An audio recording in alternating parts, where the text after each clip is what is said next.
Hello everyone, I'm Jet, here with All Day the Geek Way. Hope you're enjoying your day. All day. The Geek Way, of course. Now this video is going to be about my background in geekdom, how I got involved in it, why I love it so much, to the point where I'm making a YouTube channel. Now this all said, I'm going to shamelessly plug. If you like the content of these videos, be sure that you give it a thumbs up, maybe subscribble. Hoping to make 50 subscribers by the end of this year. That'll be a huge milestone. Ooh, 50. So yeah, give it a like, subscribe, share the video, get more geeks involved. I want to see more of you. I want to talk to more of you. And enjoy our time together. Talking about geek stuff, enjoying all of our days the geek way. Makes me a happy boy. So I guess I'll just start from the beginning. Not when I was born, because I don't know how much I was involved with geekdom when I was born. My parents always loved Disney, my mom especially, so there's pictures of me at like 3 years old wearing a Mickey Mouse shirt, taking a picture with Goofy. But I would also watch Power Rangers and Godzilla when I was super young. It never really stuck out to me, other than the, oh, explosions, that Ranger's blue. Godzilla, I like the mecha one, the Mecha Godzilla. Go a little bit into days in the future. Oh, still the past, but at one point in the future, you know what I mean. About 6 years old, there came the 1997 theatrical re-release of Star Wars, the original trilogy. I was about 6 years old, and at those times, this is like the point where I became what is known as a geek. I believe a geek, not a nerd. Nerds are too sophisticated and they know the sciencey stuff. I don't know the sciencey stuff as much as I should, and I don't want to talk about it. I don't want to be one of those people that uses words to express what I don't know. And a lot of that is science. Anyway, 6 years old, 1997 theatrical re-release, seeing A New Hope, Empire Strikes Back, and Return of the Jedi. And to this day, my favorite of the Star Wars movies in general is still going to be Empire Strikes Back. Because one, it definitively identified my first favorite character ever, which was Boba Fett. Now, I'm sure I lost some people here. Just bear with me. I was 6 years old. He looked cool. And he looked cool. And it made me want to look into the character more. And then later on, with extended universe stuff, the books and comics would have more nuance onto the character and being able to identify why he's such a badass and why he's cool. Even in the canon, the current canon, recent episode of Mandalorian, recent 2 episodes, episode 6, season 2, episode 6, episode 7, Boba being a badass. Yeah, good return. Anyway, but Empire Strikes Back. Amazing movie because, I was used to Disney where everything works out in the end.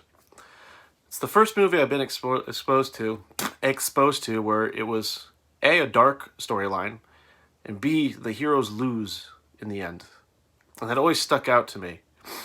And I've always loved Star Wars, especially since Empire Strikes Back. Like, don't get me wrong, A New Hope was awesome. But Empire, it's like the definitive Star Wars movie for me, especially the Battle of Hoth. I still remember watching that as a kid. And I had my little Luke Skywalker lightsaber I'd bring to the theater, a little Darth Vader lightsaber. I had Luke Skywalker and Darth Vader. Yeah. I'd get little like X-Wing toys and A-Wing toys. A-Wing's still my favorite starfighter. Anyway, moving on. At that same year, I would also be introduced to video games. My first ever console being the Nintendo 64. My first games being Super Mario 64, Star Wars Shadows of the Empire, of course, and my favorite, one of my favorite N64 games, Star Fox 64. Oh man, the voice acting in that is terrible. It's so cheesy, but I still love it to this day. Shadows of the Empire, incredibly archaic, and Super Mario 64, it's a classic, but I don't go back and play it, to be honest with you. All right. Then let's go more into the elementary school days that I had. So 1999 is when The Phantom Menace came out. Of course, I saw that in theaters, and I thought it was the coolest thing, especially, Darth Maul? He has a red lightsaber, but with 2 blades. Oh, he's the coolest thing ever. And I wasn't the only person who thought that. People still love Darth Maul as a character. And rightfully so, especially in the current canon. Darth Maul is pretty badass, or Maul, as he's called now. And my second favorite lightsaber fight involves Maul and Old Man Obi-Wan Kenobi. Neither here nor there. I would also watch plenty of Cartoon Network, Ed and Eddie, Courage the Cowardly Dog, which scared the crap out of me as a kid. Plenty of stuff Cartoon Network, especially Batman the Animated Series, with Kevin Conroy voicing Batman and Mark Hamill, aka Luke Skywalker, oh we know him, oh crazy, voicing the Joker. And to this day, it still holds up. It holds up extremely well. Even that first episode with Mr. Freeze delivered so amazingly. So good. So good. Watch Nickelodeon. Plenty of Rugrats. Rocket Power! I loved Rugrats as a kid. I also, on Cartoon Network, on Toonami, I would watch Dragon Ball Z and Gundam Wing. A lot of people still love Dragon Ball Z. I liked it. It was fun. It was cool going to like Burger King and collecting the little figurines of like Super Saiyan Goku in that moment. It was like, oh, he's a Super Saiyan! Whoa! And then everyone trying to scream as loud as they can so that their hair can turn blonde and go up into the air and they can be Super Saiyans themselves. Oh, I missed the days as a kid. But I wasn't a big fan of Dragon Ball. Compared to Gundam, Gundam Wing was awesome. Seeing the Epion, Heavy Arms Custom, later. My favorite Gundam to this day is still Tall Geese 3 from the Endless Waltz movie. And then later, one of the video games I'd get in the year 2000, and it was right before the N64 became obsolete, was Legend of Zelda Majora's Mask. And it's still one of my favorite video games to this day. It is so good. Such a good storyline. It got me into the whole Legend of Zelda series. I say it's better than Ocarina of Time. Fucking fight me if you want. Majora's Mask is just amazing. It's such a dark storyline that required a lot of time management and being able to figure out other people's schedules and doing a lot of side quests to earn everything. It was the first game where I ever truly completed it, 100% completed it. And it's still so satisfying. I even have the 3DS remake somewhere in this room here. And middle school, you can imagine, I still love Star Wars. I still love Star Wars now, it's just to give brief context. But I love Star Wars in middle school to the point where my best friend at the time and we played a game called Star Wars Galaxies, which is an MMORPG, a massive multiplayer online role-playing game. It was a giant sandbox. Oh man, it was so fun. You could be plenty of classes, a Terras Kaisi Master, Bounty Hunter. You could eventually get Jedi, which kind of broke the game. And you could choose which faction to join, the Rebellion or the Imperials. We joined the Imperials, but it's hard not to when you can get enough faction points to get an ATST. Anyway, I was reading plenty of Star Wars books. That's when I first read Tales of the Bounty Hunters, which further solidified my love for Boba Fett. And that's when I was actually introduced to the Halo series. Now, Halo came out when I was in 5th grade. I was around 11. And I never had an Xbox, but I eventually got an Xbox, and my parents got me Halo 2 for Christmas. Oh man, Halo 2 is still so fun. It's very outdated, for sure. Especially the way that the brutes charge at you. It's very hard to focus. It doesn't matter. Anyway, I'm just going to get into the semantics of games. But also, to give context for watching DBZ and Gundam, I'm always one of those people that will say oh no, I was never into anime until later.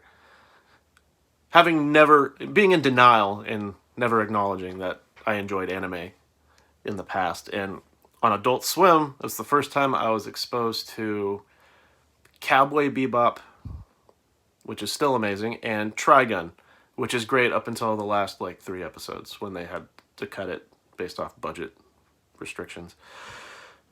So, further made me love anime, but I would always be like, it's more Americanized. It's more Americanized anime, so not good enough. I like the American stuff. It's so good. I like the American stuff. America. Not like patriotic America, but just American stuff. Give me more Star Wars. And then high school comes around. Oh, actually, no, before I get to that. 2005 was the first time I ever went to San Diego Comic-Con. And tried playing Star Wars Galaxies, for the testers. And I also met the guy who played Jango Fett. Shoot, I'm blanking on his name. Tamura Morrison.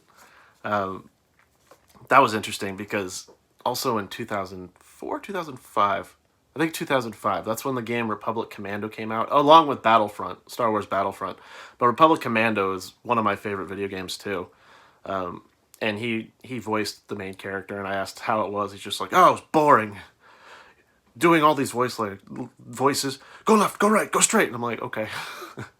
I'm 13. I was hoping you would be more excited. He was a really nice guy. I'm very much down playing him, and I love his reappearance as Boba Fett. Hell, fucking yeah. Okay, high school comes around. World of Warcraft was getting pretty big. It was big when I was in middle school, but I tried to never get into it, and then I did. I started Alliance back when I was a freshman in high school. I would later go Horde, which is the better choice. Then again, I never played World of Warcraft for too long. I was playing for so many hours, my dad just like, nope, and then removed it because it would distract from school. Good choice, Dad. Thanks. But what's important in high school is my sophomore year. I never got into comic books until that point because I was listening to a conversation in the band room. Yes, I'm a band geek too. And I remember someone talking about, I don't know if it was Fantastic Four or Iron Man being one of the greatest heroes. But for some reason, it registered to me as Iron Man. So I remember going to the comic book store, and I picked up Iron Man Extremis, number 5. It might have been number 4. It was number 5, no, actually. And my God, that was so awesome because you get into the past of Tony Stark and him just blowing stuff up in Vietnam after he was helped by Yinsen. And it was so cool, so visually stimulating. Written by Warren Ellis. Warren Ellis is one of my favorite comic book writers to this day. He also wrote Castlevania, the Netflix series. So, yeah, he's a good writer. Anyway, this point solidified my love for comic books, specifically with Marvel at this time. I love Marvel comics, and I love DC comics, honestly, but that would be later. But it made Iron Man my favorite character of all time to this day. It's been almost 15 years since I got into comics, and Iron Man is still my favorite character to this day. I love the character that much. I can go into semantics as to why I do, but that's not the point of this video. That's for another time. But junior year, actually, before I go into junior year, just to further talk about my denial for enjoying anime, many of my friends and I watched Bleach, and the series by Tite Kubo, and I would always talk about Bleach with my friends and why we enjoy the characters and all that stuff, but I still had the denial and was still always just like, yeah, but American comics are better. American comics are better. I had my monocle, and they're like, oh, American comics are better. American comics are better, with a British accent, just to screw it all up. Then junior year happened, and, I tried to stay away from DC Comics. I had one of my buddies, Andre, he was just like, give him a chance. And I'm like, no, I don't want to. But I learned of this comic book store that was by my house called Crazy Fred's Comics and Collectibles. I decided to go in there, and I would go there pretty much, 3 times a week. Shout out to Crazy Fred's Comics and Collectibles. I still love that place, even though, shame on me, I haven't gone nearly as much as I should. Fred, I hope you and the family are doing well.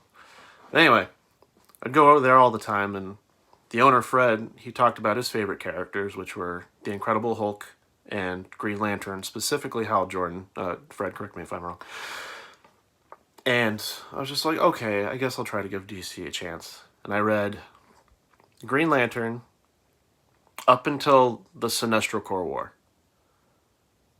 And I have no idea how I didn't get into DC Comics later because of all the universes I enjoy, whether it's Star Wars, Marvel, DC, My Hero Academia, Bleach. DC is probably my number one, even though my favorite character is Marvel. But I remember reading the Green Lantern Sinestro Corps War. I collected every single issue, so including the tie-in with Green Lantern Corps and the Green Lantern main storyline. And my number 2 favorite character to this day is Hal Jordan, Green Lantern Hal Jordan. Oh, that story was amazing. And it really opened my eyes to different types of philosophies that can be involved with storytelling. So you have the emotional spectrum in Green Lantern comics. I'm not going to get into it, but that juxtaposition between fear and willpower and using willpower to overcome fear, it's such a good dynamic, and I never explored it up until that time. Yeah, and I would still go to Comic-Con. I went to Comic-Con for about 10 years. I went a lot in high school. I was, I remember just before my junior year of high school, I was really close 3 times to meeting Tite Kubo. It was one of those, get to the booth first, purchase an item, and if you're the first 50 to purchase an item, you get to meet the mangaka. And I tried to get it for my girlfriend at the time. Oh yeah, that's right, it was my girlfriend at the time. I was always 51st. That sucked. Anyway, Comic-Con's always been fun. I'll get more into it later. But now let's go into college. So, still always loved comic books. When I was doing marching band with the Marching Aztecs at San Diego State, me and quite a few people, actually, my friend Charles, Danielle, plenty of others, we talk about comic books, especially Green Lantern, and going into DC Comics. I was reading more Batman, too. I got into Booster Gold. Booster Gold's a really fun character that I need to re-explore, actually. I'm so behind on comics, it's a shame. Anyway, I would always talk about comics with friends, and people would be like, oh, Jared, this comic book thing, talk to me about it. And I'd be like, okay. Like, that was the fun part about being a geek in high school and in college is, the stigma of being like, oh, being a geek isn't socially acceptable. Man, I wore that stuff, like, on my chest. Literally, I had comic book shirts, like, for every day. Lots of Iron Man, lots of Green Lantern. And in college, it was all the same, especially because that's when the Marvel movies were getting super popular. People were watching, because the Avengers came out in 2012, and the first Iron Man movie came out in 2008, and man, I was in line about 8 hours to see that movie before everyone else, reading Demon in a Bottle, the Iron Man storyline. But during that time, I would also get like a lot of people to go with me to movie premieres, and then later it was so obnoxious, I was just like, nope, I'm never going to tell you when I'm going to movie premieres, where I'm going, what time I'll be there. But also in early college, I would watch, just to further deny my anime love, Full Metal Alchemist Brotherhood. Still one of my favorite all-time anime to this day. Because it's one of the animes that has very solid rules, and if you break the rules, there are repercussions to it. So I thought that was awesome, and I think it's way better than the original Full Metal Alchemist series from, 2005? I can't remember the date. And I also, one of my brother's fraternity, not the stereotype, it was a music fraternity, like, he had me watch an anime called Bakeno, which was also really good. It takes place in a train. It has like chimeras and homunculi. It didn't have chimeras. It had homunculi though. It had a lot of alchemy, like classic alchemy. Bakeno was a lot of fun. That's been 10 years since I watched that. Well, I have something else to rewatch. That's cool. And then also I was gaming a lot with my fraternity brothers, and one of the games that we played a lot was StarCraft 2. Still Protoss number 1, baby. I also like Zerg. Zerg are a lot of fun. But I played Protoss a lot, and I got really into the StarCraft storyline. I still haven't played the Void one and the Swarm, or Legacy of the Void and Heart of the Swarm. HOTS. Haven't played those yet. I'll have to. I have so much to play. And then here I am now. I'm still enjoying Star Wars. Granted, I will be honest, I didn't really enjoy the sequel trilogy. I don't think it was terrible. I like The Force Awakens. The Last Jedi, I enjoyed it when I first watched, and then I thought about it more and I got angry. I'm not like a super hater. I'm just like, I don't care for the movie as much as most people. And The Rise of Skywalker was just rushed and disappointing. Solo exists, and Rogue One. That one I watched 4 times in theaters. The second time, like, I loved it more. The third time, I was just like, wait, there's something off. And then the fourth time, solidified that's not as good of a movie as many people think it is. The last 20 minutes are very, very, very visually stimulating. Especially the scene with Darth Vader in the Corvette, just mowing down rebels, it was awesome. It was so cool. But if I'm talking about like characterization and overall story, first off, the story didn't need to be told. But I mean, I guess it's cool. Whatever. But the characterization was just so weak. It was incredibly weak, and it just makes me question what Disney's doing now with the Andor series. Like, okay. I like Diego Luna. He's a good actor, but Cassian Andor was very much like he exists type of character. Oh, and then a couple of years ago, I finally bit the bullet and have admitted that I'm a weeb. I'm a weeb. I love anime. I love anime so much. Mainly, funny enough, it's mainly because of an anime that's more westernized, called My Hero Academia. It's not too westernized. It has some of its Eastern elements, but it's based around superheroes. And My Hero Academia is my favorite anime to this day. I got into it maybe 2-3 years ago. I don't remember. I love Midoriya. Midoriya is my favorite character, but I love all the characters. And that was the turning point where I was just like, okay, I can expand from American things. God, I guess I'll enjoy Japanese things too. And I've watched My Hero Academia. I love it. I love Seven Deadly Sins. That's a ton of fun. I've read it all too. And Hunter x Hunter. Oh man, I'm rewatching Hunter x Hunter now. And I forgot how good that series is. I'm in the middle of the Chimera Ant arc. Right at the point of the 100 type Guanyin Bodhisattva. Some of you might know what I'm talking about. And I just started One Piece. I'm at 50 episodes. This is going to be a journey for sure. But I'm enjoying Sanji and Zoro as characters. Definitely, those two. So, yeah, I've bit the bullet now. And then I've been reading a lot of the Star Wars books. Especially Tarkin, that's a really good one. Tarkin, all of the Admiral Thrawn series, the Thrawn series. There's plenty to enjoy. But I want to go back to the Comic-Con stuff. So I went to Comic-Con for 10 years up until 2013. And don't get me wrong, if you've never been to Comic-Con and want to experience it, do it after the pandemic especially. I'm not up for it anymore. The crowds are just too big. I'm not shy. I'm very extroverted. It's just more of, because there are larger crowds, it's a lot more difficult to try to meet people or talk to people. There's more to do in a short period of time. Not a shorter period. It's still the same period of time. But, it was fun. I remember going to a Doctor Who panel in 2013. That was cool.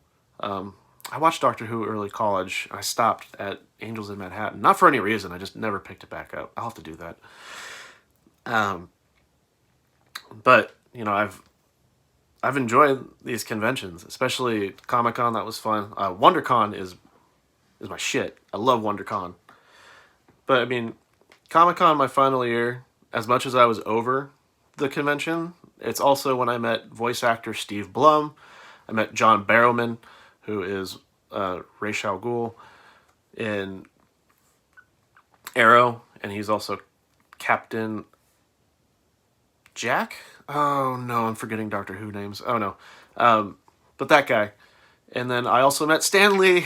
I was so stoked. I still remember getting a picture with him and being like, Stan, I just want to let you know, Iron Man is my favorite character, like, ever. And he's just like, huh? Oh, mine too. And I was just like, I met Stan Lee. WonderCon has treated me so well. Because Comic-Con, what would happen all the time is I'd get up around midnight and I'd get in line just to get into the convention center or get to to a certain event that I wanted to get to. And doing that was very beneficial, especially because one of the times I got a book signing from George R. R. Martin. Very nice guy. Oh, man, George, he was such a pleasant person to talk to. And he was nice, but I was used to that mindset of being like, get here as early as possible. And I go to WonderCon. I try to get my buddy to get in line early. He's just like, you don't need to worry about it. I'm like, no, what do you mean I don't need to worry about it? He's like, no, you don't need to worry about it. And I got to WonderCon. I didn't need to worry about it. Because I went one year to meet Chris Hardwick specifically. And I waited in line for something, and I thought it was a raffle to meet Chris Hardwick. It was a raffle for the Flash cast. Like, I won it, and I got to meet the cast of the Flash. Grant Gustin wasn't there, but Iris, Cisco, Caitlin, they were all there. I don't remember the actors' names, I'm sorry. They were all super nice. They were super cool. And I met all of them, and then I got to meet Chris Hardwick later. And he's a comedian. He's a comedian, and he's the host of the Nerdist podcast. And then a year and a half ago at WonderCon, I got to meet Batman, Kevin Conroy. I was so happy to meet Kevin. Oh, man. I was just like, hey, Batman. And he was just like, see, you get them while they're young. Now they think I'm Batman. I'm like, but you are Batman, man. So I hope after this pandemic ends, I can go to more of these conventions, meet more of these people, maybe meet Mark Hamill for his Joker role. I don't know. We'll see what happens. Well, anyway, hope you all enjoyed listening to this. I know it went on for about 27 minutes. If you like the content, feel free to share, subscribe, please. Like the video. It helps me a lot in expanding the channel. And also, I just want more comments here. I want people to expand on their geekdom, and I want to hear more about it. Like, what was your experience into geekdom? Why do you enjoy it so much? But in the meantime, I'll end this here. So remember, all of you, enjoy your day. Enjoy your day the Geek way. See ya!